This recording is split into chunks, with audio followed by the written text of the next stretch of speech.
주보 뒷면 보시고요. 레위기 24장 16절 말씀, 마지막 말씀 주보 제일 밑에 있지요. 같이 한번 읽겠습니다. 여호와의 이름을 모독하면 그를 반드시 죽일지니 온 회중이 돌로 그를 칠 것이니라. 그루민이든지 본토인이든지 여호와의 이름을 모독하면 그를 죽일지니라. 아멘. 하이델베르크 요리문답 99문에서 100문입니다. 99문 제3계명에서 하나님께서 원하시는 것은 무엇입니까? 우리가 저주나 거짓 맹세, 불필요한 서원으로 하나님 이름을 욕되게 하거나 잘못 사용하지 않는 것이며, 또한 침묵하거나 방관자가 되어 그러한 두려운 죄에 참여하지 않는 것입니다. 오히려 하나님의 거룩한 이름을 두려움과 존경하는 마음으로 사용하여 우리가 하나님을 바르게 고백하고 부르며 우리의 모든 말과 일들에서 그분이 영광을 받도록 합니다. 백문 저주나 맹세로 하나님의 이름을 모독하는 것이 그렇게 무서운 죄악인데도 이런 죄를 막지 않고 금하지 않는 자들에게 하나님이 진노를 바라십니까? 진실로 그렇습니다. 하나님의 이름을 모독하는 것보다 하나님을 더 노하게 하는 큰 죄는 없기 때문입니다. 그러므로 그 죄를 하나님께서 죽음으로 벌하라고 명하셨습니다. 아멘. 오늘 하이델베르크 요리문답 99문에서 100문은 우리가 흔히 말하는 10계명의 제3계명입니다. 출애굽기 20장을 한번 보십시오. 출애굽기 20장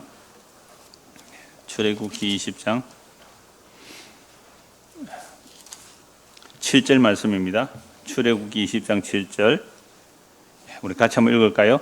너는 내 하나님 여호와의 이름을 망령되게 부르지 말라. 여호와는 그의 이름을 망령되게 부르는 자를 죄 없다 하지 아니하리라. 자, 여호와의 이름을 망령되게 부른다는 말은 이제 유대 사회 속에서는요, 유대사 이스라엘 백성들 가운데는 하나님의 말씀이 그들의 생활의 율법입니다. 금사가 하나님의 이름이 언급될 수밖에 없어요. 이걸 먹어라, 먹지 말라. 이런 옷을 입어라, 입지 말라. 농사 지을 때 씨앗을 섞어서 뿌리지 말라. 그죠? 이런 모든 내용들이 다 누구의 말씀이에요?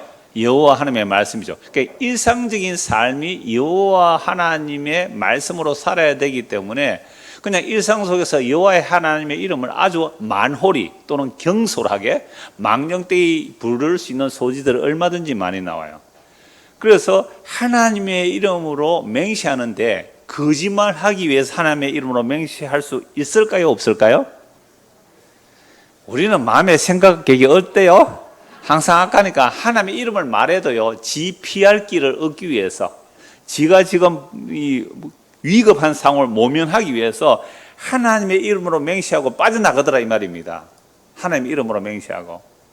그러니까 진짜 저도 뭐 이 오랜 세월을 살면서 뭐 노예에서든 뭐 교회에서든 또 일반 그 예수 믿는 사람들 관계 속에서 보면요, 진짜 하나님 앞에서 거짓말을 하는데 하나님의 이름으로 자기는 거짓말 안 한대요.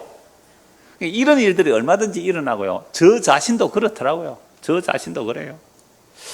그래서 오늘 하나님의 이름을 망령되게 하지 말라라는 게 뭔가를 이제 말씀을 하는 거예요. 자, 99문 제3계명에서 하나님께서 원하시는 게 뭐냐라고 할 때 답, 우리가 저주나 거짓 맹세. 저주를 할 때도 누구 이름으로 저주해요? 하나님 이름으로 저주하잖아요. 그러니까 목사가 무슨 권한을 가졌다 그래요? 축복권과 저주권을 가졌다. 이러니까 어떤 분들은 목사가 축복권은 가지지만 저주권은 가질 수 없다, 막 이렇게도 말하는데요. 목사가 무슨 축복권과 저주권이 있어요? 말씀에 선포할 수 있는 것밖에 없어요. 말씀에 선포만 하는 거죠. 그러니까 목사의 신분 자체가 축복이나 저주를 할 수 있는 게 아닙니다. 이게 가톨릭 사제주의예요. 우리가 종교개혁을 했다면 만민제사장이에요. 어떻게 목사가 저주나 축복을 할 수 있는 거예요? 복음의 선포를 할 뿐이죠. 물론 복을 빌어줄 수 있죠, 우리가. 심지어 바울 사도는 뭐라 그래요? 내가 전한 복음 외에 다른 복음 전하면 하늘에서 내려온 천사라도 저주받아라. 그는 저주를 얼마든지 선포할 수 있는 거죠. 그건 사도로 사는 거죠. 그러니까 오늘날 우리도 바른 복음 전하지 않는 자는 저주받습니다라는 말씀을 선포하는 것이지, 나의 신분이 마치 가톨릭의 사제처럼 그렇게 파문을 하고 뭐 지옥에서 끌어올리고 이런 일은 아니다 이 말입니다. 그래서 성경에 이 저주나 맹세, 그 다음에 불필요한 서원을 함으로 하나님의 이름을 욕되게 하거나 잘못 사용하지 않아야 된다. 그러니까 하나님의 이름으로 서원할 때 우리는 서원을 지킬 능력이 있어요, 없어요? 없기 때문에 아예 예수님은 너희는 아예 맹세하지 말라 그렇게 말씀하시는 거죠. 그리고 또 침묵하거나 어떤 사람이 하나님의 이름을 모독하는데 거기에 침묵하거나 방관자가 되어 그런 죄에 함께 참여하지 말라 이거죠. 그래서 오히려 하나님의 거룩한 이름을 두려움과 존경하는 마음으로 사용하여 우리가 하나님을 바르게 고백하고 부르고 우리의 모든 말과 일들에서 그분의 영광을 받도록 하는 겁니다. 백문, 저주나 맹세로 하나님의 이름을 모독하는 것이 그렇게 무서운 죄악인데도 이런 죄를 막지 않고 금하지 않는 자들에게 하나님의 진노를 바라십니까? 네, 그렇습니다. 하나님의 이름을 모독하는 것보다 하나님을 더 노하게 하는 큰 죄는 없기 때문입니다. 그러므로 그 죄를 하나님께서 죽음으로 벌하라고 명하셨습니다. 그래서 우리가 아까 읽었던 말씀 출애굽기 20장 출애굽기 20장 7절에 너는 내 하나님 여호와의 이름을 망령되게 부르지 말라. 여호와는 그의 이름을 망령되게 부르는 자를 죄 없다 하지 아니하리라. 그럼 어떤 식으로 여호와 이름을 망령되게 부르는가를 이제 찾아보는 거죠. 1. 각주 우리 보면 1해가 밑에 성경 구절을 찾아놨죠. 레위기 24장 15절 16절, 민수기 22장 5절 6절 되어 있는데요. 제가 읽어드릴게요. 너는 이스라엘 자손에게 말하여, 레위기 24장 15절 16절입니다. 너는 이스라엘 자손에게 말하여 이르라. 누구든지 그의 하나님을 저주하면 죄를 담당할 것이요 여호와 이름을 모독하면 그를 반드시 죽일지니 온 회중이 돌로 그를 칠 것이라. 거류민이든지 본토인이든지 여호와 이름을 모독하면 그를 죽일지니라. 여러분, 여호와 이름을 모독한다, 이걸 신성모독이라고 그러잖아요. 여호와 하나님의 이름을 저주하거나 하나님의 이름을 저주하거나 하나님의 이름을 모독하면 그를 반드시 어떻게 해요? 죽이라. 그리고 온 회중이 그를 돌로 쳐 죽이라는 겁니다. 거류민이든지 본토인이든지 이스라엘 백성이든지 아니면 이스라엘 안에 섞여 사는 이방이라 할지라도 여호와의 이름을 모독하면 어떻게 하라고요? 돌로 쳐 죽여라. 무시무시한 말씀이죠. 여호와의 이름을 모독한다는 것은 이름은 그분 전체를 말하는 거거든요. 여호와의 이름을 말할 때 여호와 그분 전체를 말해. 이름이라고 말할 때에 여러분들이 저를 부를 때 이장호라는 이름을 할 때 이장호 안에는 이름은 세 글자만 있는 게 아니잖아요. 대한예수회장 넓히는 게 단임 목사, 그죠? 당회장, 공동회 의장, 재직회 의장, 이렇게 장자가 세 개나 들어가네요. 이렇게 막중한 임무를 가지고 있단 말이에요. 그래, 그것뿐만 아니죠. 김원주의 남편, 그죠? 그것도 들어가는 것이고, 뭐 이인의 인영의 아빠, 그죠? 뭐 서석빈의 장인어른, 뭐 이런 게 다 들어가요, 그죠? 경주 월성이가 뭐 이런 것도 들어가고요. 그러니까 뭐 저 밀양 출신 뭐 이런 것도 다 들어가고요. 그러니까 이름 안에는 뭐가 들어있어요? 그 사람 전체가 들어있는 거거든요. 그러니까 하나님의 이름을 모독한다고 해서 하나님 저주받으라 이렇게 말 한마디 하는 그 차원이 아니라 하나님의 이름을 모독한다는 것은 하나님이 하시는 모든 일을 저주하고 모독하는 것, 이거예요. 그러니까 이제 하나님의 이름을 모독하는 게 단지 글자 세 글자가 아니란 말이에요. 하나님이라는 이름, 여호와라는 그 네 글자, 그걸 더럽히고 이런 개념이 아니라 이름이라는 것은 그 이름 안에 그분의 인격 전체가 다 들어있는 것이죠. 하나님이 하시는 일이 다 들어있는 거죠. 그래서 하나님의 일을 저주하고 모독하는 그 모든 일들은 다 저주받을 일이다 이 말이죠. 그걸 신약으로 말하면 이렇게 말씀할 수 있어요. 누구든지 주를 사랑하지 않는 자는 저주를 받을지어다. 그게 바울 사도가 누구든지 예수님을 사랑하지 않는 사람은 그게 저주다 말이죠. 신약까지 이렇게 연결해야 되기 때문에 오늘 이 나오는 말씀들만 가지면 또 율법적이 될 수 있어요. 그래서 제가 이 말씀을 읽기는 하지만 전체적으로는 그 저주가 뭔지 하나님을 모독하는 게 뭔지 이제 결론에서 다시 복음적으로 설명을 드리려고 합니다. 민수기 22장 5절에서 6절입니다. 그가 사신을 부올의 아들 발람의 고향인 강가 부돌에 보내어 발람을 부르게 하여 이르되 보라 한 민족이 애굽에서 나왔는데 그들이 지면에 덮여서 우리 맞은편에 거주하였고 우리보다 강하니 청하건대 와서 나를 위하여 이 백성을 저주하라. 내가 혹 그들을 쳐서 이겨 이 땅에서 몰아내리라. 그대가 복을 비는 자는 복을 받고 저주하는 자는 저주를 받을 줄을 내가 알미니라. 발락 왕이 발람이라는 이방 선지자를 부르는 거죠. 그러니까 오늘로 말하면 큰 점쟁이죠. 그러니까 무당 같은 자들이죠. 큰 점쟁이 무당 같은 자들. 그러니까 우리나라 무당도 제가 한 번씩 말씀드리잖아요. 두 종류가 있어요. 하나는 학습무가 있고요. 하나는 강신무가 있어요. 강신무라는 것은 그들 말대로 신내림을 받은 자들이죠. 신내림을 받은. 그래서 길 가다 보면요. 갓 신내린 처녀도사. 갓 신이 내리있으니까 그 신이 충만하다는 개념이겠죠. 갓 신내린 뭐 총각도사. 여러분들의 운수를 봐줍니다. 일당 3만 원 이렇게 돼 있던데. 여하튼 그런 식으로 신접한 자들이 있어요. 정말 사탄이 마귀가 그들을 사로잡아서 대충 알게도 해주고 그러잖아요. 그러면 그 앞에 이제 굴복하는 거잖아요. 그러니까 이 발락 왕이 이스라엘 백성들이 홍해를 건너, 그죠? 약속의 땅에 오니까 너무 두려운 거예요. 애굽도 이기지 못한 이스라엘의 하나님 여호와, 그죠? 어마어마한 세력을. 그러니까 이 발락 왕이 이스라엘 백성들이 온다는 그 소식을 듣고 너무 겁이 나니까 저 이방 나라의 발람이라는, 이름도 비슷하죠? 발락이나 발람이나, 이 발람이라는 선지자를 불러가지고 이스라엘 백성을 저주하면 혹시나 내가 그들을 이길 수 있을까? 여러분 점쟁이 왜 불러요? 점쟁이 왜 부릅니까? 내가 어려운 일이 닥쳤는데 이 어려운 일을 해결할 수 없으니까 점쟁이를 불러서, 점쟁이는 뭐와 거래하는 사람이에요? 신하고 거래하는 사람이잖아요. 그러니까 점쟁이가 신에게 뭔가 정성을 바쳐서 그 신의 힘을 나에게 주세요. 이게 매개자라는 거죠. 매개자. 신과 인간 사이에 무당짓 하는 사람들, 무당짓. 이거 다 종교라 그래요. 하나님과 사람 사이, 신과 사람 사이에 중개자 역할을 사람이 하겠다고 나서는 것, 이걸 전부 종교라 그래요. 그러니까 가톨릭은 하나님과 사람 사이에 누가 있어요? 사제가 있어요. 예수님께서 십자가로 성전을 무너뜨리고 사제를 없애버렸어요. 예수님만이 하나님과 사람 사이의 유일한 중보자예요. 유일한 중보자가 예수님인데 예수님 자리에 누가 간다고요? 사제가 간다. 이게 종교란 말이에요. 그러니까 이러한 기독교라는 이름의 종교 말고도 모든 이방 종교는 신과 인간 사이의 매개자, 신의 뜻을 알아서 말해주고 백성들의 소원을 알아주는 것. 그러려면 뭐가 있어야 돼요? 복채가 있어야 돼요. 그 복채란 말이 전복자거든요. 점을 치려면 복채를 많이 내놔야 돼요. 그런데 희한한 게 복채를 많이 내면 많이 낼수록 뭐가 오는 거예요? 저주가 물러가고 복이 많이 온다는 거예요. 그런 점쟁이, 큰 점쟁이 불렀어요. 적어도 한 나라의 왕이 초대하는 점쟁이는 어떤 점쟁이일까요? 그게 무당이에요, 무당. 그러니까 보통 점쟁이 부를까요? 아주 유명한 점쟁이 부를까요? 그래서 소문이 많이 난 거죠. 다른 나라까지 소문날 정도로 큰 우리나라의 무당은 누구예요? 건진법사? 뭐 그런 법사들 있잖아요. 하여튼 그런 무당들은요, 이렇게 말하는 거예요. 그리고 소문이 어떻게 나냐면 그 사람이 복을 빌면 복을 받고 저주하면 저주를 받는다는 소문이 나 있는 거예요. 이거요, 좀 거짓말 좀 보태가 하면 이렇게 될 거 아니에요. 50% 아닙니까? 50%. 그래서 자기가 맞춘 것을 막 자랑해요.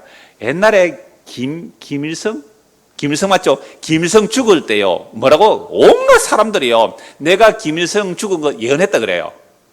그래서 내가 1년 전에 봐라, 김일성이 1년 뒤에 죽을 거라고 얘기했잖아. 그게 만약에 틀렸으면 뭐예요? 묻히는 거예요. 근데 맞으니까 뭐예요? 봐라, 그때 내 녹취하는 거 있잖아. 김일성이 죽는다고 내 예언했잖아. 이렇게 나오는 거예요. 제가 예언할까요? 여기 있는 사람들 100년 안에 다 죽어요. 여기 있는 사람 100년 안에 다 죽어. 꼬마가 없지요. 그러니까 이런 식으로 해서 소문을 많이 내는 거죠. 그러니까 이 발람이라는 사람이 어떤 사람에게 복을 주면 복이 임하고 저주를 하면 저주가 임했다, 소문이 나니까 왕이 발람에게 가서 뭐라고 해요? 와서 이 이스라엘을 저주해달라고. 그러니까 하나님이 말리죠. 심지어 나귀가 발람에게 말하잖아요. 나귀가 발람에게 말해요. 그래서 왕에게 이렇게 말하죠. 당신 집에 있는 그 집 안에 가득 은금을 준다 할 때 나는 여호와 하나님께서 말씀하시는 것만 할 수밖에 없다 하고 오잖아요. 근데 나중에 또 발람의 깨를 발락 왕이 알려줘서 이스라엘 백성들이 미디안 여인에 의하여 성적 타락에, 종교적 우상숭배에 참여해서 타락하게 만드는 일들을 일으키죠. 자, 그래서 여호와, 그러니까 하나님의 백성을 뭐 했다고요? 저주한 거죠, 저주. 그때 발람이 나중에 이렇게 말해요. 아무리 저주를 퍼부어도 저주가 안 내려가고 오히려 저주하려고 딱 입을 여는 순간 저주가 뭐로 바뀌어버려요? 축복으로 바꿔버리죠. 그러면서 앞으로 이스라엘 가운데서 한 별이 나타날 거라 그래. 한 별이. 그 별이 누구예요? 메시아잖아요. 그러니까 동방에서 별을 보고 찾아와요. 저는 그 발람의 말이 전해졌다고 봐요. 하도 큰 유명한 점쟁이니까. 그 발람의 말들이 전해져서 동방에서 별을 보고 찾아오잖아요. 한 별이 나올 거라. 그분이 메시아라고. 그래서 예수님 태어났을 때 하늘의 별이 베들레헴에 비추잖아요. 그러니까 이런 큰 점쟁이가 이스라엘 백성을 저주하려고 하죠.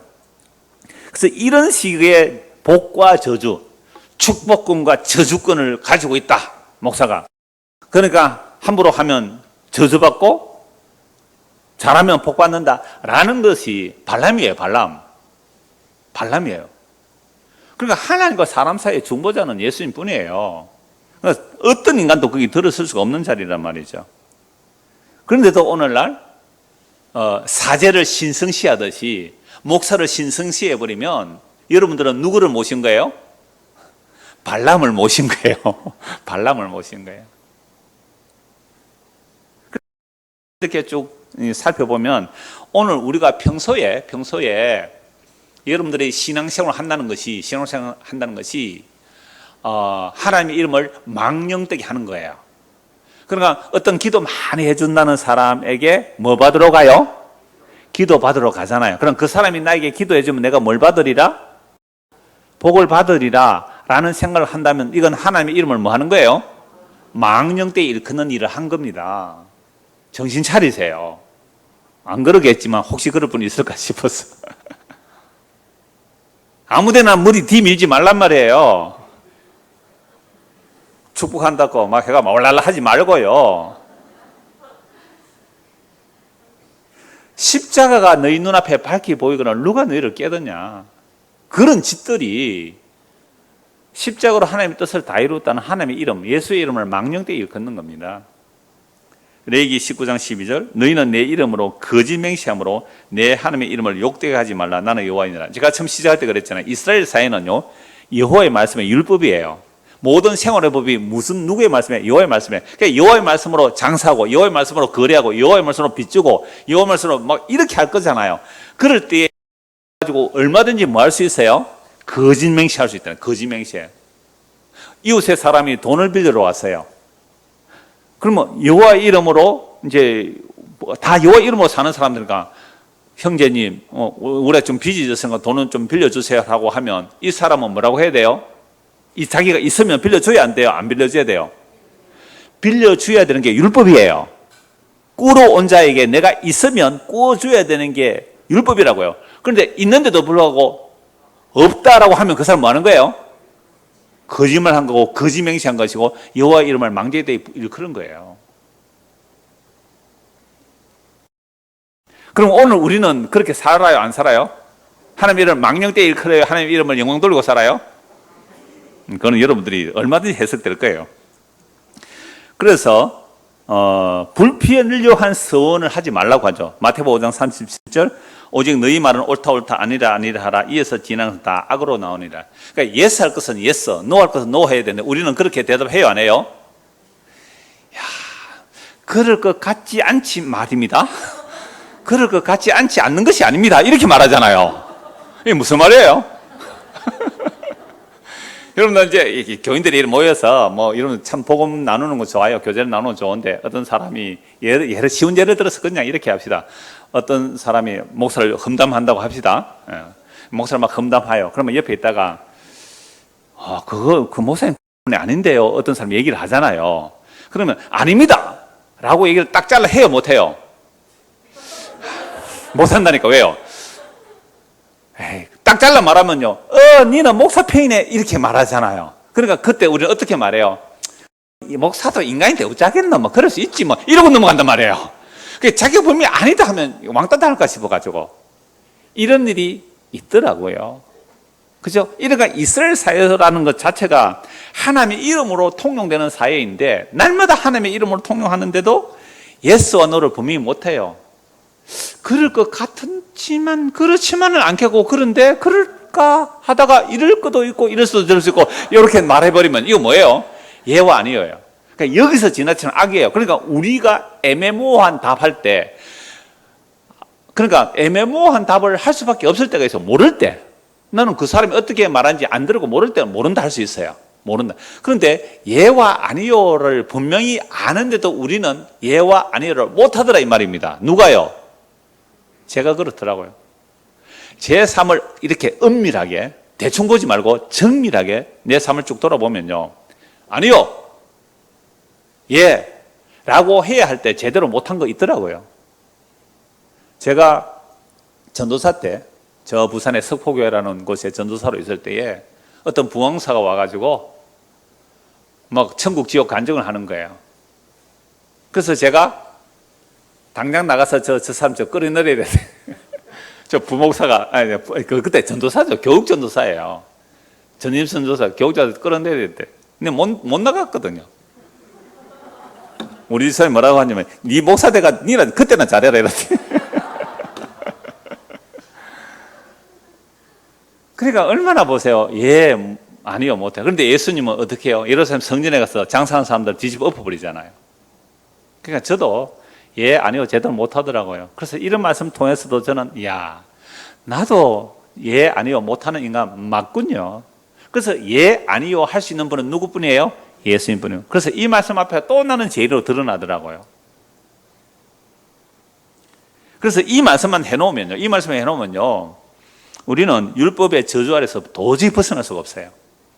4번 레위기 5장 1절, 만일 누구든지 저주하는 소리를 듣고서도 증인이 되어 그가 본 것이나 알고 있는 것을 알리지 않아요. 요 얘기가 방금 제가 예를 들은 아주 제가 쉬운 예를 들었어요. 요 레위기 5장 1절 말씀이에요. 만일 누구든지 저주하는 소리를 듣고도, 그러니까 어떤 사람이 하나님을 저주했다고 합시다. 근데 그걸 듣고서도 증인이 되어 그가 본 것이나 알고 있는 것을 알리지 않으면, 그러니까 예를 들어서 남편이 하나님 이름을 저주한 거예요. 아내가 듣고 어떻게 해요? 아내가 듣고 남편이 여호와 이름을 저주했다라고 말해버리면 남편은 어떻게 돼요? 돌 맞아 죽어야 되니까 말을 못해. 남편 죽으면 내가 어떻게 살지 싶어가지고 완전히 북한의 5호 담당자 같아요. 그것도 그렇지 않다 그러지. 어떤 부모가 나쁜 말 하면 자식이 고발하고 막 그런다 그랬잖아요. 5호 담당제. 그러니까 남편이 하나님 이름을 저주했는데 그 말을 부인이 공의 앞에 고소를 해버리면 남편 돌 맞아 죽어요. 어떻게 살라고? 그러니까 부인이 어떻게 해요?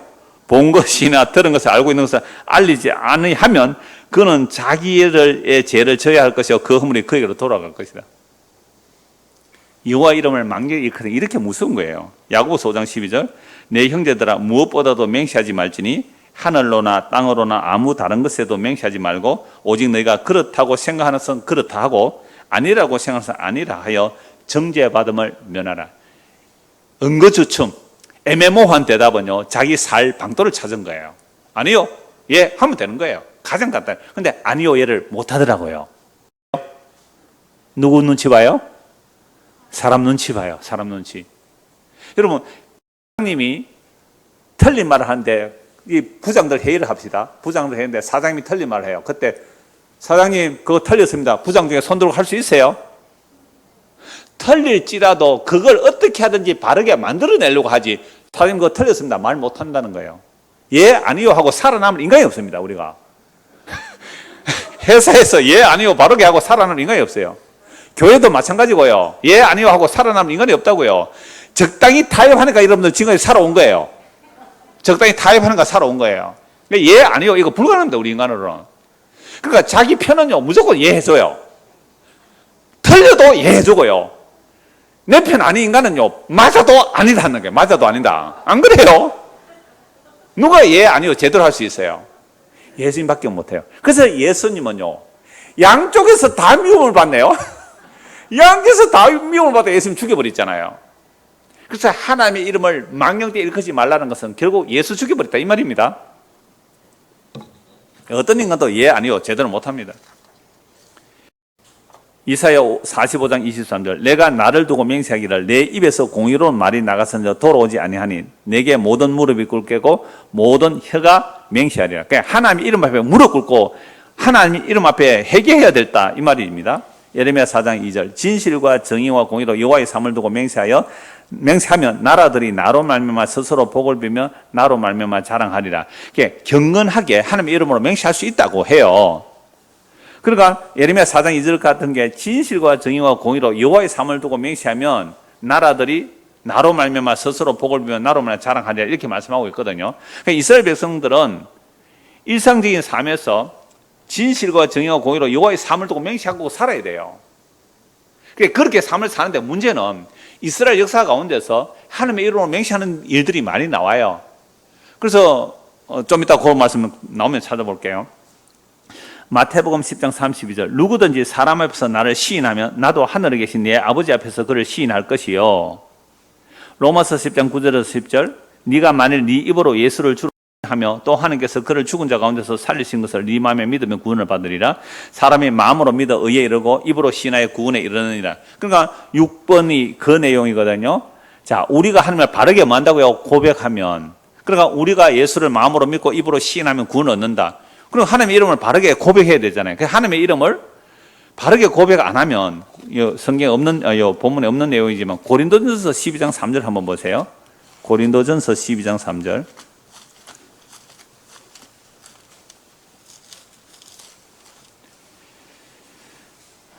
그러므로 내가 너희에게 알리노니 하나님의 영으로 말하는 자는 누구든지 예수를 저주할 자라 하지 아니하고 또 성령으로 아니하고는 누구든지 예수를 주시라 할 수 없느니라.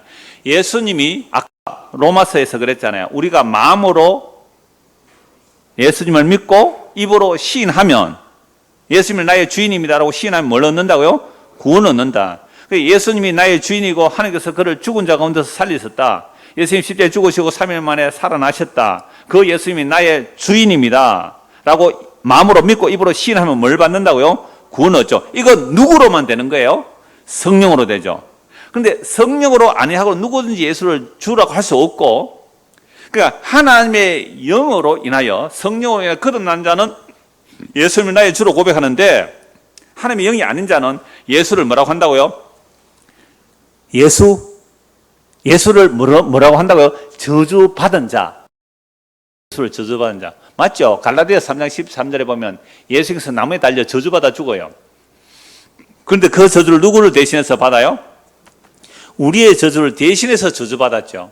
내가 받을 저주를 예수님 대신 받으셨습니다 라고 하는 자가 하나님의 영이 임하여 예수 믿는 자고요. 아이고 예수 저 무슨 죄를 많이 지어가지고 저렇게 저주받는 나무에 달려 죽었느냐라고 하는 자는 뭐예요? 성령이 임하지 않은 자예요. 그 차이입니다.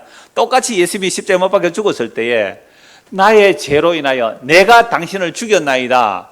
내 대신에 당신이, 죄 없는 당신이 저주를 대신 받았군요. 이게 누가 하는 일이라고요? 성령이 하는 일.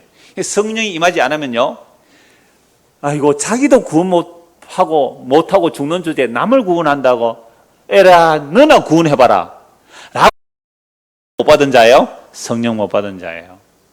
간단해요. 근데 오늘날 서양에서는 지저스가 뭐로 해요? 뭐로? 지저스가 뭐예요? 여기에요. 지저스 번역할 때, 여러분 영화 같은 데도 막 지저스 이럴 때 번역할 때 밑에 한글로 뭐로 번역하는지 아세요? 제기랄. 재수 없어. 에이 재수 없어. 지저스 이러거든요. 재수 없어. 제기랄. 뭐 하는 거예요 지금? 하나님의 이름을 망령 때 얘기는 오마이갓 뭐예요? 놀랬을 때, 당황했을 때, 말도 안 되는 어처구니 같은 일일 때 오마이갓 서지 마세요. 오마이갓 지저스. 정말 망령 때에 지금 하나님의 이름을 일컬고. 왜요? 서양 기독교 오랜 역사를 지내오면서 하나님이 자기 소원을 안 들어주잖아요. 그러니까 예수가 자기 소원을 안 들어주잖아요. 그러니까 재수 없어요. 에이씨 이런 표현으로 뭐 하고 지저스 이라는 거예요. 지저스. 야, 여러분 얼마나 우리의 일상적인 삶에서 우리가 하나님의 이름을 모독하고 있는지 몰라요.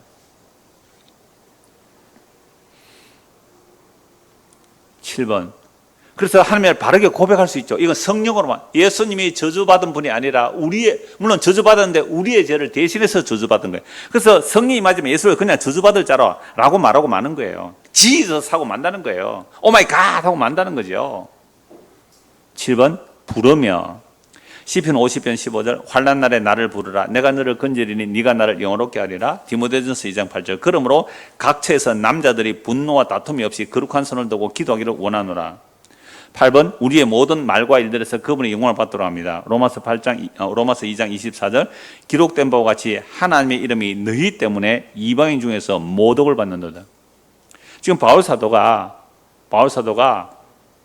율법을 받았다는 유대인들이나 율법은 유대인들이죠. 그리고 예수 믿는다 하면서 제대로 못 믿는 자들에게 하는 말이기도 하고요. 하나님 이름이 너희 때문에 이방인 중에서 모독받는다. 그러니까 유대인들이 요거 한번 찾아봅시다. 로마서 2장 24절입니다. 로마서 24절. 고린도전서 바로 앞에 로마서 2장.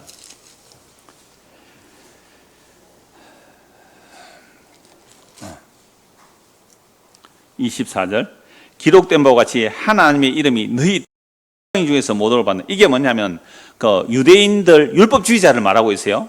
지금 예수님이 십자가로 하나님의 약속을 이루시고 예수 믿고 믿음으로 의롭다함을 받는 이방인들이 나타나고 있는 때에 유대인들이 율법을 어떻게 하느냐. 17절 보세요. 로마서 2장 10절 유대인이라 불리는 네가 율법을 의지하여 하나님을 자랑하며. 그 유대인들은 하나님을 자랑하죠. 야, 이 율법 하나님이 주셨다고요. 율법을 교훈을 받아 하나님의 뜻을 알고 지극히 선한 것을 분간하며 맹인의 길을 인도하는 자요 어둠에 있는 자의 빛이요 율법에 있는 지식과 진리의 모범을 가진 자로서 어리석은 자의 교사요 어린아이의 선생을 스스로 믿으니. 어떻게 해요? 이게 모든 유대인들의 랍비들, 그죠? 바리새인 서기관들 대제사장, 자기들은 어둠에 있는 자들의 빛이라고, 맹인의 길을 인도하는 빛이라고 이렇게 말하는 거죠. 그 율법의 지식, 진리의 모범을 가지고 어리석은 자의 교사고 어린아이의 선생이라고 스스로 믿는데 문제는 21절 보세요. 그러면 다른 사람을 가르치는 네가 네 자신은 가르치지 아니하느냐? 도둑질하지 말라 선포는 네가 도둑질하느냐? 바리새인 서기관 대제사장들이 무슨 큰 도둑질을 했을까요? 근데 이들은 맨날 도둑질하지 말라고 가르치면서 과부의 재산을 가로챘어요. 그 당시 과부는 보호자가 없는 게 과부거든요. 그러니까 과부가 유명한 랍비, 존경받는, 그죠? 존경받는, 그 바리새인에게 재산을 맡겨놨더니 꿀꺽 삼켜버렸네요. 꿀꺽 삼켜버렸어요. 목사 장로한테 함부로 돈 맡기지 마이소. 맡길 사람도 없겠지만, 꿀꺽 삼켜버렸어요. 옛날에 평양에 뭐 대붕운동하고 그럴 때에 어떤 그 유명한 장로인데요. 그 사람이 장로인가 집사는 몰라요. 그 사람이 어떤 과부가 재산을 맡겼는데 자기가 꿀꺽 삼켰대요. 그걸 수백 명 모인 앞에서 공개 자복을 한 거죠. 그러니까 그때부터 막 회개부터 일어나고 막 그렇게 일어났다 그러는데요. 다른 사람을 가르치는 네가 도둑질하지 말라 하니까 도둑질 하느냐? 22절 보세요. 간음하지 말라 말하는 네가 간음하느냐? 우상을 가정히 여기는 네가 신전 물건을 도둑질하느냐? 우상 숭배하지 말라 그러면서 자기는 뭐예요? 성전의 돈들을 훔쳐가더라 이 말이죠. 율법을 자랑하는 네가 율법을 범함으로 하나님을 욕되게 하느냐? 기록된 바와 같이 하나님의 이름이 너희 때문에 이방인 중에서 모독을 받는도다. 네가 율법을 행하면 할례가 유익하나 만일 율법을 범하면 네 할례는 무할례가 되나. 그러면서 결국 뭘 얘기하느냐라고 하면 29절까지 읽을게요. 그런즉 무할례자가 율법의 규례를 지키면 그 무할례를 할례와 같이 이길 것이 아니냐. 또한 본래 무할례자가 율법을 온전히 지키면 율법 종과 할례를 가지고 율법을 범하는 너희를 정죄하지 않겠느냐. 그래서 하는 결론이 이거예요. 유대인들이 표면적 유대인이 있잖아요. 껍데기 율법을 가지고 지키는 유대인들. 네 유대인이 아니고 표면적 육신의 할례가 아니고 29절 같이 읽읍시다. 오직 이면적 유대인이 유대인이며 할례는 마음에 할지니 영에 있고 율법 조문에 있지 아니한 것이라. 그 칭찬이 사람에게서가 아니라 다만 하나님에게서냐. 그러니까 나는 난지 8일 만에 할례를 받았고 율법을 지키고 이런 자랑 바울이 했잖아요. 근데 그걸 나중에 뭐로 얘기해버려요? 쓰레기로 버리고 오염물로 버리고 나의 칭찬은 하나님께로 온다. 그러니까 사람에게서가 아니라 하나님께로 오는 칭찬은 뭐예요? 예수 그리스도를 믿는 믿음이라 이 말이죠. 예수 그리스도를 믿는 그 믿음이 하나님이 칭찬하시는 믿음의 내용이지 율법의 의무를 지켜서 자기 의를 가진 거 그거 하나님의 이름을 오히려 뭐 한다고요? 모독하는 일이다라고 말씀하는 겁니다. 에베소서 4장 29절 무릇 더러운 말은 너희 입 밖에도 내지 말고 오직 덕을 세우는 데 소용대로 선한 말을 하여 듣는 자들에게 은혜를 끼치게 하라. 그러니까 우리의 말이 복음의 말 생명에 살리는 말이 되어서 뭘 한다고요? 말을 하여, 복음의 말을 하여 듣는 자들 은혜를 끼치게 하라. 은혜의 말을 해라. 은혜의 말. 그러면 은혜를 끼치게 하는 거죠. 은혜라는 것은 그저 좋은 게 좋다는 게 은혜 아닙니다. 좋은 게 은혜가 아니라 불가항력적 은혜잖아요. 불가항력적 은혜. 우리는 오늘 오전 예배 마치고 지금까지 지내오면서 우리는 내 좋은 대로 살았습니까? 한 2시간 동안? 하나님 기쁘신 대로 살았습니까? 짜장면을 먹을까? 콩국수를 먹을까? 도시락을 사 먹을까? 그냥 굶을까? 누구 좋은 대로요? 그러니까요. 그래서 우리는 무엇을 하든지, 골로새서 3장 무엇을 하든지 말에나 일에나 다 주 예수의 이름을 하고, 하나님 어떻게 나 같은 죄인이 이런 콩국수를 한 그릇 먹을 수 있습니까? 어떻게 나 같은 죄인이 김밥을 한 줄 먹을 수 있습니까? 오, 주의 은혜 감사합니다. 이렇게 하고 다 드셨죠? 아니면 기도도 안 하고 그냥 먹었어요? 주 예수의 이름을 하고 그를 힘입어 하나님 앞에 지금 뭐라고요? 감사하라. 물 한 잔을 마셔도요. 또 회개할 게 또 생겼네, 그죠? 그 디모데전서 6장 1절. 무릇 멍에 아래 있는 종들은 자기 상전들을 범사에 마땅히 공경할 자로 알지니 이는 하나님의 이름과 교훈으로 비방받지 않게 하려니라. 그러니까 예수 믿는 사람들이 종이죠, 종. 노예들이요. 상전들을 어떻게 하라고요? 범사에 마땅히 공경해라. 여러분 직장 생활 때 어떻게 해야 된다고요? 윗전들, 조선시대 용어로 윗전들이죠. 윗전들에게 어떻게 하라고요? 범사에 마땅히 공경할 자로 알아라. 그런데 우리 그렇게 합니까? 돌아서서는 아이 부장 아이씨 이러잖아요. 참 불가능한 말씀을 하고 있어요, 성경이. 우리 인간은 불가능한 말씀을 하고 있어요. 그런데요, 그래서 은혜입니다. 그래서 하나님의 은혜가 충만하게 되면요, 하나님의 은혜가 충만하게 되면 정말 자기 죄를 알고 범사에 감사할 수밖에 없어요. 이거 범사에 감사하라는 게 아닙니다. 그 은혜가 임하고 나니까, 그 은혜가 임하고 나니까 어떻게 나 같은 죄인이 밥을 다 먹을 수 있어요? 어떻게 나 같은 자인이 예수를 다 믿을 수 있어요? 어떻게 나 같은 죄인이 이 말씀을 전할 수 있느냐고요. 이건요, 너무너무 놀라운 기적이지요. 너무너무 놀라운 기적이에요. 9번. 자, 저주나 맹세로 하나님 이름을 모독하는 것이 그렇게 무서운 죄악인데도 이런 죄를 막지 않고 금하지 않는 자들 하나님이 진노를 받았습니다. 네, 그렇습니다. 하나님의 이름을 모독하는 게 가장 하나님을 진노하게 하는 했을 때에 하나님의 이름을 모독하는 게 뭘까요? 결론입니다. 하나님의 이름을 모독하는 게 뭘까요? 예수님께서 하신 일을 조롱하고 무시하고 믿지 않는 겁니다. 여러분, 하나님의 일이 홍해바다 건넜어요. 와, 대단해! 그죠? 와, 구름기둥, 불기둥 대단해요. 박수 칠 수 있어요. 와, 하늘에서 만나가 내려요. 기뻐할 수 있어요. 박수 칠 수 있어요. 바에서 물이 터졌어요. 기뻐할 수 있어요. 그죠? 하나님이 하신 일을. 근데 그 모든 내용들을 다 예수께서 십자가로 이룬다 할 때, 십자가에서 진짜 바위가 터져서 생명수가 나오듯이 십자가에서 생명수가 나옵니다. 십자가에서 살찌서가 피 흘리심이 우리의 영원한 하늘의 생명의 양식입니다. 그 십자가가 죽음의 강을 건너서 우리를 하나님 나라로 인도하는 겁니다. 라고 홍해 걷는 거, 요단강 걷는 거, 만나 이야기, 반석에서 물이 터지는 거, 불뱀에 물려서 죽어갈 때 노뱀 쳐다보고 살아난 이야기, 이 모든 얘기들을 다 물로 해석해야 돼요. 예수님께서 십자가로 이루어내셨습니다. 라고 할 때에 그 십자가의 예수를 웃기고 있네. 그게 무슨 우리에게 복이고 하고 십자가를 발로 밟고 침을 뱉고 돌아서는 것이 하나님의 이름을 모독하는 겁니다. 오늘 아침에 노아 홍수 때에 비둘기를 냈을 때에 비둘기가 감람나무 잎을 물고 왔잖아요. 제가 그 경기모임에서 창세기를 하다가 한 1, 2년 전에 그걸 보니까 와, 이거 마태복음 3장가 너무나 겹쳐진다. 예수님 물에서 올라올 때에 누가 와요? 성령이 비둘기, 성령 비둘기 감람나무 잎 같이 다 연결되는 그 뜰뜰이에요. 물에서 올라올 때 성령이 비둘기지만 이는 내 사랑 자요 내 기뻐하는 자라 그랬잖아요.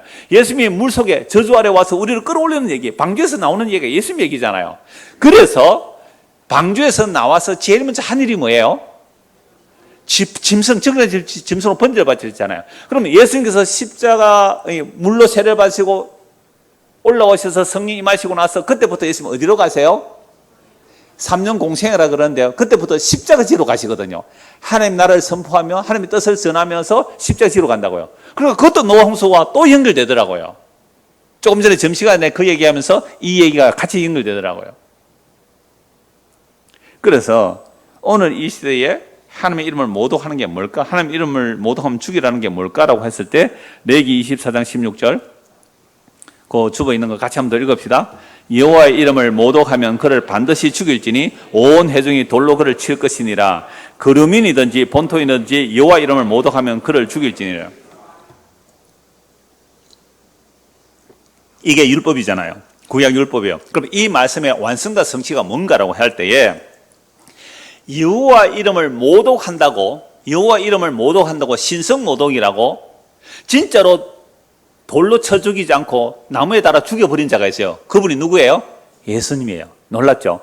아니 신성 모독하면 돌로 쳐 죽이라고 율법을 받은 자들이 진짜 이 사람이 신성 모독한다고 죽여버렸단 말이에요. 이게 오늘 결론이에요. 마가복음 2장 7절 한번 보세요. 마가복음 2장 7절입니다.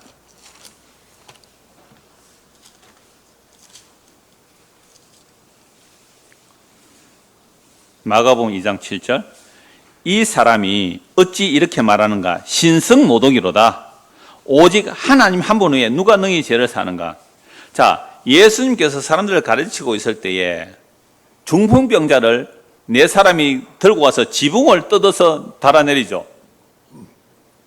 여기서 말하는 지붕이는 우리 기와지붕과 같은 거 아니에요. 이건 해마다 바꿔야 돼. 해마다 위에 을기설기 나무를 걸쳐놓고 위에 나무 같은 거 짚을 올려놓고 해마다 우리 초가지붕 바꾸듯이, 초가지붕 아니죠. 밑에 또 흙이 있으니까 그냥 옥상에다가 이렇게 나무 걸쳐놓고 집 같은 거로 가리는 거예요. 풀로 가리는 거. 그건 해치면 돼요. 해치고 사람을 거기서 매달아 내린 거예요. 그때 예수님께서 그 중풍병자 상을 달아내리니 5절 보세요. 예수께서 그들의 믿음을 보시고, 그들의 믿음은 중풍병자의 믿음이요, 들고 온 자들의 믿음이요. 들고 온 자들은 이 사람 예수님께 데려가면 나을 거야 하는 그 믿음이 있었죠. 믿음을 보시고 중풍병자에 이르시되 작은 자여 네 병이 고침받으라 했어요? 네 재산 받으라 했어요? 세상에 네 재산 받으라. 그러니까 옆에 서기관들이 딱 앉아있다가, 서기관들은 성경 박사들이에요. 문자적으로 성경 박사들이에요. 서기관들은 앉아있다가 마음에 생각하기를 이 사람이 어찌 이렇게 말하는가? 신성 모독이로다. 오직 하나님 한 분 외에는 누가 너희 죄를 사하겠느냐. 그러니까 예수가 죄 용서한다니까 신성 모독이라고 그래요. 예수님 이 땅에 왜 왔어요? 죄 사러 왔는데 그걸 안 믿어요. 그게 신성 모독이에요. 예수님 십자가의 피가 우리의 죄를 용서합니다. 그거 안 믿으면 그게 뭐예요? 그게 하나님의 이름을 망령되이 여기는 거예요. 그들이 속으로 이렇게 생각하는 줄 보세요. 예수님 다 알잖아요. 속으로 생각. 이런 걸 마음속으로 생각하는 예수님 다 압니다. 윤병중 씨 마음속으로 생각하는 예수님 다 안다고. 우리 속을 다 알아요. 그들이 속으로 이렇게 생각하는 줄 예수께서 곧 중심에서 아시고 이르시되 어째 이것을 마음에 생각하느냐? 중풍병자에 네 제삼을 받았다 하는 말과 일어나 네 상을 가지고 걸어가라 하는 말 중에 어느 것이 쉽겠느냐? 인간으로는 두 개 다 불가능하죠. 아니 중풍병자 보고 야 네 상 들고 일어나 걸어가라. 그런다고 걸어갈 인간이 어디 있습니까? 둘 다 불가능하죠. 그러면서 이렇게 말하는 거예요. 10절 같이 읽읍시다. 그러나 인자가 땅에서 죄를 사는 권세가 있는 줄을 너희로 알게 하려 하노라 하시고 중풍병자에 말씀하시되, 자, 그러니까 예수께서 왜 중풍병자를 고쳐주는 거예요? 죄를 사는 권세가 있는 줄 알게 하려고. 내가 네게 이르노니 일어나 네 상을 가지고 집으로 가라 하시니 그가 일어나 곧 상을 가지고 모든 사람 앞에서 나가거늘 그들이 다 놀라 하나님께 영광을 돌리며 이르되 우리가 이런 일을 도무지 보지 못하였다 하더라. 이 외에 여러 곳이 있는데 마태복음 26장 25절만 한번 보시죠. 바로 앞에 마태복음 26장 25절 두 군만 보고 여기까지만 보고 말씀 마무리할게요. 26장 25절.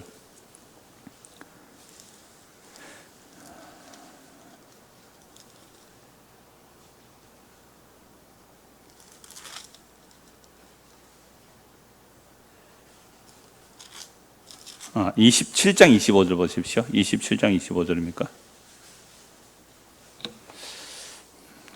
내가 이 성경 구절을 좀 잘못 찾아놨네요. 다른 거 볼게요, 그러면. 다른 데. 그럼 마가복음 바로 연결해서 보게요. 마가복음 14장 한번 보세요. 마가복음 14장 64절.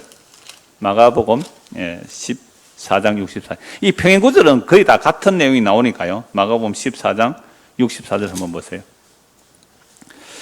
자, 64절. 그 신성모독 하는 말을 너희가 들었도다. 너희는 어떻게 생각하느냐 하니 그들이 다 예수를 뭐요?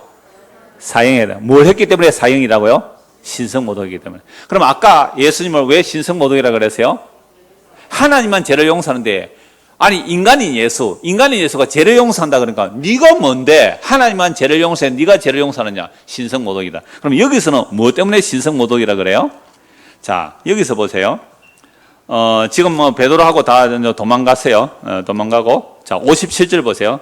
지금 예수님께서 지금 재판받는 중인데 어떤 사람들이 일어나 예수를 쳐서 거짓 증언하여 이르되 우리가 그의 말을 들으니 손으로 지은 이 성전을 내가 헐고 손으로 짓지 아니한 다른 성전을 사흘 동안에 지으리라 하더라 하되 그 증언도 서로 일치하지 않더라. 그러니까 증인이 2명이 나와야 죄가 되거든요. 대제사장이 가운데 일어서서 예수에게 물어 이르되 너는 아무 대답도 없느냐? 이 사람들이 너를 치는 증거가 어떠하냐 하되 침묵하고 아무 대답도 아니하시거늘 대제사장이 다시 물어 이르되 네가 찬송받을 이의 아들 그리스도냐? 찬송받을 이의 아들 그리스도냐? 이것은요 하나님의 이름으로 맹세하고 질문하죠. 그죠? 네가 찬송받을 하나님이잖아요. 하나님 이름으로 맹세하고 지금 예수에게 질문한 거예요. 보세요. 지금 대제사장은 예수를 죽이려고 어떻게 하는 거예요? 하나님의 이름으로 예수에게 말을 물어내어서 예수 죽이려고 해요. 그러나 대제사장이 맹세하는 게 이런 맹세예요. 침묵하고 아무 대답도 아니하시거늘 대제사장이 다시 물어 이르되 네가 찬송받을 이의 아들 그리스도냐? 그러니까 예수님께서 대답하시죠. 침묵하고 있다고 대답하세요. 왜? 하나님 이름으로 맹세하고 물으니까. 예수께서 내가 그니라. 에고 에미 내가 그야. 내가 그라고.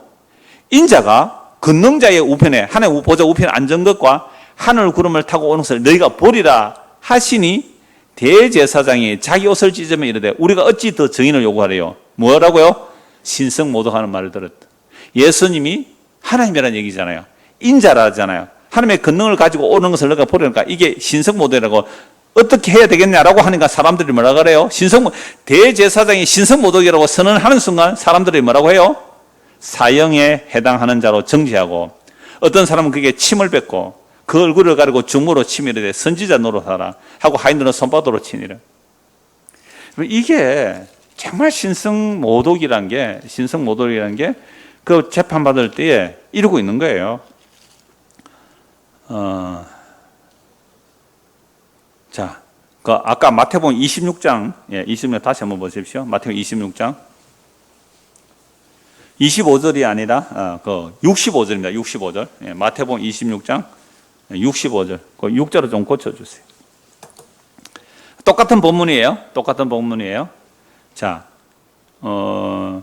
62절 보세요. 대제사장이 일어나서 예수께 묻되 아무 대답도 없느냐? 이 사람이 너를 치는 증거가 어떠냐 하되 예수께서 침묵하시기를 대제사장이 이르되 네가 너로 살아계신 하나님께 보세요. 지금 하나님의 이름으로 맹세시켜서 예수에게 답을 묻잖아요. 그럼 대제사장은 하나님의 이름으로 맹세시키잖아요. 이게 뭐 하려고요? 예수 죽이려고. 이야, 참 이스라엘 사회는 아까 뭐로 맹세하면 대답해야 돼요? 하나님의 이름으로 맹세하면 대답해야 돼요. 심지어 베드로는요, 내가 예수를 안다면 그 저주하고 맹세하잖아요. 그 저주 맹세가 뭐라고요? 하나님이 나에게 벌 위에 벌을 내리리라. 이게 하나님의 이름으로 저주하고 맹세한 거예요. 그러니까 베드로를 고발하는 자들이 야, 쟤 맞는데 하나님의 이름으로 저주 맹세하니까 쟤는 아닌가 보다 하고 살려보냈잖아요. 그러니까 보세요. 베드로가 지 살려고 뭐 했다고요? 누구 이름으로 맹세하고 도망가세요? 하나님 이름으로 맹세하고 도망가고요. 그 다음에 대제사장은 하나님의 이름으로 맹세시켜 예수 죽이려고 한다고요. 그러니까 오늘 저와 여러분들이 이 성경에서 나타나는 하나님의 이름을 망령되이 여기는 일들을 누가 해요? 대제사장도 하고 또 누구도 해요? 베드로도 해요. 근데 베드로는 뭐 받아요? 용서받잖아요. 용서받잖아요. 오늘 저와 하나님 이름을 모독해요, 안 해요? 맨날 하잖아요, 맨날. 항상. 근데 어떻게 해요? 대신 저주받음으로 용서하신 거예요. 그래서 63절 예수께서 침묵하시거늘 대지에서 이르되 내가 너로 살아계신, 내가 요거 찾으려고 아까 마태복음 찾았는데 아까 제가 마가복음은 이렇게 상세하게 나오잖아요. 마태복음은 유대인을 대상으로 하기 때문에 더 상세하게 말해요. 예수께서 침묵하시거늘 대지에서 이르되 내가 너로 살아계신 하나님께 맹세하게 하노니 네가 하나님의 아들 그리스도인지 우리에게 말하라. 그러니까 예수님은요 그동안 침묵하고 있었어요. 그런데 대지에서 누구 이름으로 믿어요? 하나님이라 맹세시키는 건 대답을 할 수밖에 없어요. 왜요? 예수님만이 하나님의 이름으로 맹세한 일을, 예와 노를 어떻게 해요? 분명하게 대답하잖아요. 하나님을 맹세시키니까 하나님으로 맹세하고 대답한 거예요. 그러니까 예수께서 이르시되 네가 말하였느니라. 그러나 내가 너희에게 이르노니 이후에 인자가 권능의 우편에 앉아 있는 것과 하늘 구름을 타고 오는 것을 너희가 보리라 하니, 여호와 이름으로 맹세시킨 자가 여호와 이름으로 대답하는 자를 뭐로 몰아붙여요? 신성 모독으로 몰아붙여요. 이야, 너무 무서운 거 아니에요? 교회 재판, 노예 재판, 총회 재판, 하나님 이름을 하여. 진짜 총회와 노회가 재판할 때 하나님 이름을 한다고요. 주 예수 그리스도의 권능과 직권으로 이렇게 말합니다. 우리 교회도 당회가 있거든요. 당회는 치리회거든요. 교인들 중에 뭐 이상한 데 가자 그러고요. 이상한 신비주의 빠지고자 하고 어디 꼬시러 가면 여러분 고발했어야 돼요. 고발하면 이제 당에서 이제 질의를 하는데 제의 경중을 따라서 회개하면 받아줘야 돼요. 회개하면 3심제인데요. 회개하면 받아주는데 끝까지 회개 안 하고요. 그래서 당회가 교회가 그 사람을 질의하는데도 받아들이자면 제명 출구를 해요. 제명 출구를 한다고요. 자, 그랬을 때에 하나님의 이름으로 맹세시키니까 예수님이 하나님으로 맹세한 것을 그대로 예와 노를 할 수 있는 분이 예수님이잖아요. 그래 이걸 보고 대제사장이 자기 옷을 찢으며 이르되 그가 신성모독하는 말을 하였으니 어찌 더 증인을 요구하래. 보라 너희가 지금 이 신성모독하는 말을 들었도다. 너희 생각은 어떠하냐? 뭐라고요? 사형에 마땅합니다. 돌로 쳐 죽여야 됩니다. 이 당시에 돌로 쳐 죽이는 보다도 나무에 달아 죽이죠. 이에 예수의 얼굴에 침 뱉으며 주먹으로 치고 어떤 사람은 손바닥으로 때리며 이르되 그리스도야 우리에게 선지자 노를 하라. 너를 친자가 누구냐. 그래서 신성모독을 진짜 누가 하느냐를 한 곳만 찾아볼게요. 요한계시록 13장 1절을 한번 보세요. 요한계시록 13장 1절.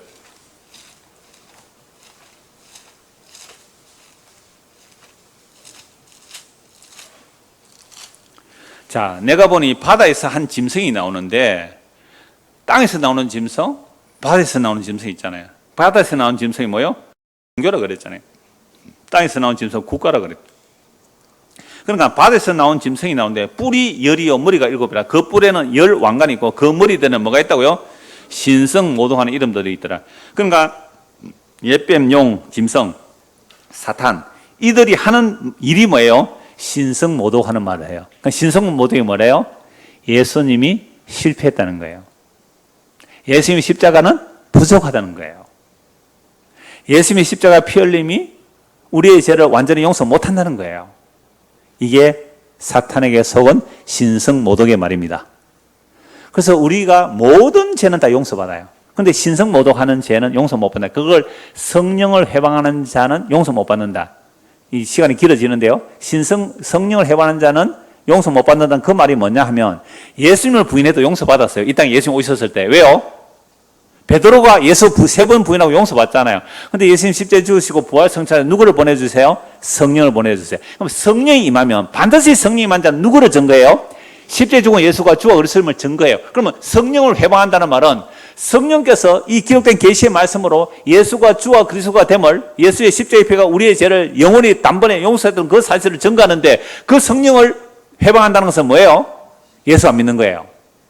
그러니까 십자가 이후에 예수 믿지 않는 것이 성령 회방죄입니다. 뭐 랄랄라고 이상한 대도 안 하는 소리 하지 말고 그런 말 하는 것 그거 혹시 저 성령의 성 어떻게 할까? 두려워서 그거 하지 마세요. 이런 말 못 한다고요. 그럼 막 지금 입신해가지고 아까 입신 무당 하는데 입신한 자를 있다 그래 그러고 막 지금 계시 받는다고 막 그러고 밑에는 방통한다고 그러고 할 때요. 그거 집어치워버려요. 둘러 엎어버려야 돼요. 정말 성령의 역사는 십자가에 못 박히신 예수가 우리의 주와 그리스도가 되셨고 우리의 죄가 그를 죽였고 그분이 우리의 죄를 용서하셨다는 거. 그래서 예수를 믿게 하는 일이 성령의 역사인데 이 성령의 역사를 믿지 않는 게 그게 성령 해방자고 그게 신성모독이라는 말입니다. 그럼 오늘 이 시대 십자가 이후로 신성모독은 뭐라고요? 예수 믿지 않는 것.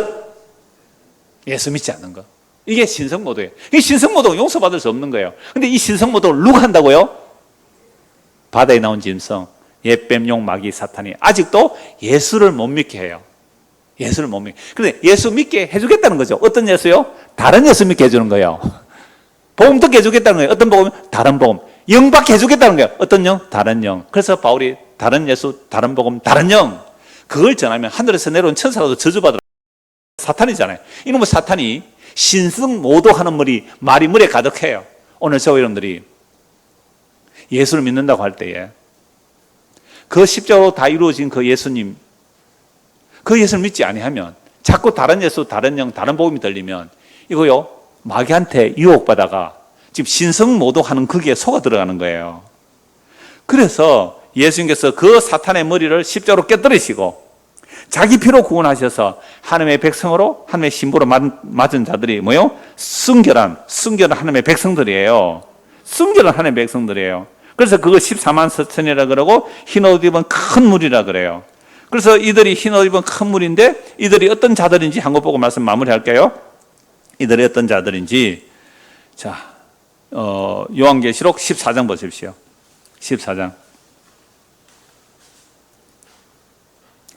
4절 이 사람들은 여자와 더불어 더럽히지 아니고 순결한 자라 어린 양이 어디로 인도하든지 따라가는 자며 사람 가운데서 속량을 받아 처음 익은 열매 누구예요? 예수님. 그 처음 익은 열매로 하나님과 어린 양에게 속한 자들이 그 입에 거짓말이 없고 흠이 없는 자들이라. 이들이 예수님과 함께 따라가는 자들이잖아요. 그래서 이들을 또 다르게 뭐라고 말하냐 하면요 7장 보십시오. 7장 요한계시록 7장 13절 장로 중 하나가 응답하여 나에게 이르되 이 흰옷 입은 자들이 누구며 또 어디서 왔느냐 같이 읽읍시다. 내가 말하기를 내 주여 당신이 아시나이다 하니 그가 나에게 이르되 이는 큰 환난에서 나오는 자들인데 어린 양의 피에 그 옷을 씻어 희게 하였느니라. 오직 우리가 하나님의 자녀가 되고 하나님의 백성이 되고 어린 양의 신부가 된다는 것은 어린 양의 피에 그 옷을 씻어 희게 하는 자들입니다. 이들 위해 하나님의 장막을 치시고 영원히 함께 하시겠다고 약속하셨죠. 그래서 사탄은요 오늘도 신성모독은 어떤 신성모독을 한다고요? 어린 양의 피에 우리가 온전히 씻김을 받고 거룩하고 정결한 하나님의 신부가 되었다는 이 복음의 내용을 더럽히는 자들이 신성모독하는 자들이에요. 그래서 성령이 임하면 성령 반드시 우리로 하여금 예수 그리스도 그분의 십자가 피 안에 거하게 하시고 그 십자가의 피가 우리의 모든 죄를 용서하시고 단번에 영원히 깨끗하게 하셨다는 그 보혈의 공로만 의지하는 자들, 이들이 주의 이름을 모독하지 않고 주의 이름을 찬송하는 자들입니다. 이 은혜가 우리 모두에게 임하기를 소원합니다. 기도하겠습니다. 하나님 아버지, 바다에서 나온 짐승이 신성 모독하는 그 말들이 가득하다고 합니다. 마귀 사탄은 오늘도 예수님의 십자가로 이루신 하나님의 일을 조롱거리로 만들어버리고 세상의 헛된 영광을 찾아가게 하는 그 신성모독의 말을 듣지 아니하고 주의 성령의 역사로 십자가에서 그 피로 우리를 깨끗하게 하신 예수님만 믿고 살기를 소원하는 참으로 성령의 음성을 듣고 주님의 말씀을 따라 살기를 소원하는 주의 모든 백성들 위해